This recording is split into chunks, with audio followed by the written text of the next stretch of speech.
Storm Albatross, the first of our first alert weather days, and here are the next 5 names, basically. So, each year we come up with a theme, and ironically, it's birds. Albatross is obviously our first name.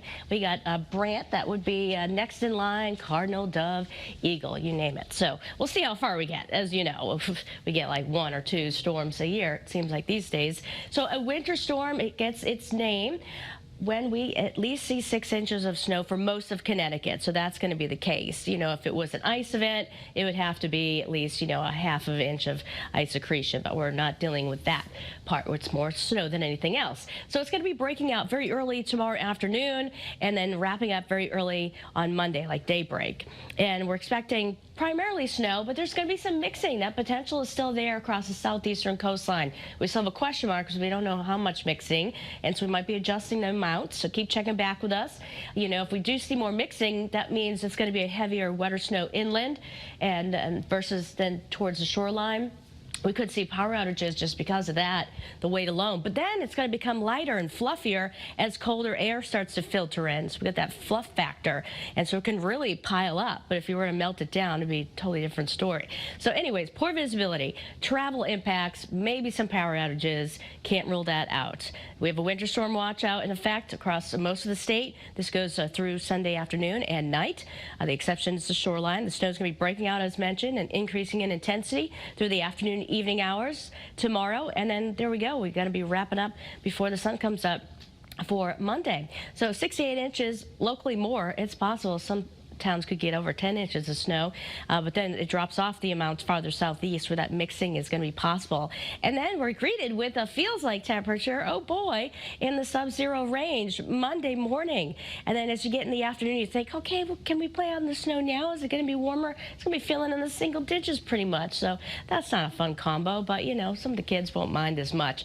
We'll just have shorter durations outside. Then the feel Tuesday morning, back to school. It's rough out there with the sub-zero feel, and it doesn't get much better.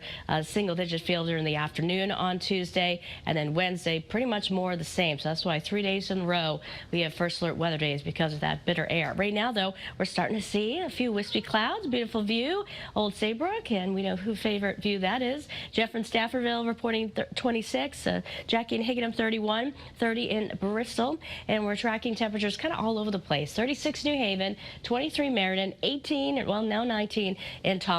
So kind of all over the place this morning. The day had features all of us so warming into the 40s, but we have some rain showers breaking out later in the afternoon into the evening hours. So the front part of the day is dry, so anything you want to do outside, do it now, well, obviously, but you still have through noon. And then just be mindful the rain shower is going to be developing, which you can track on the First Alert weather app.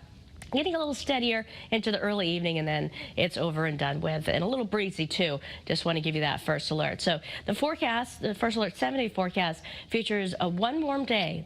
That's today, and then we start that cool down, but it's really not until tomorrow night as the snow starts wrapping up, the real cold air and the breeze starts picking up. So we have the bitter cold. It just gets worse and worse, like Tuesday, Wednesday, even Thursday morning, and it really takes until Friday for us to start thawing out. So any of that snow that comes down, it's going to be harder and harder to remove because it's going to freeze, any melting freezes. And yeah, so we're just going to have to get out there and constantly, get rid of that snow while you can, because you're not going to want to be outside messing with it by Monday. And we'll have Birdie 30 in 8 minutes. I'll see you then.